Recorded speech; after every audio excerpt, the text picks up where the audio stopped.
Okay, Ancient Alien Designs, the Invaders, yes, that was my knees. The Invaders UFO is complete.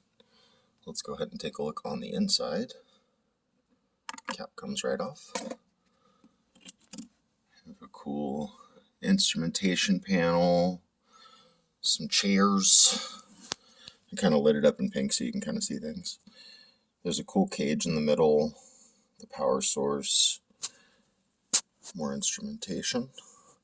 Came out great. Model's ready to sell.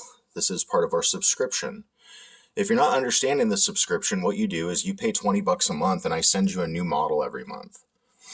The models are worth 30 to 40 bucks that I'm sending you. So you're getting a discount if you're a model maker. This is one of them. If you saw the Voyager, the Hanabu, and I'm just continuing to make more and more. So if you guys want to get on the subscription, you're going to get a discount. Otherwise, you can pick this up on Facebook Marketplace, ready to build, or directly on our website. Again, this one was really fun.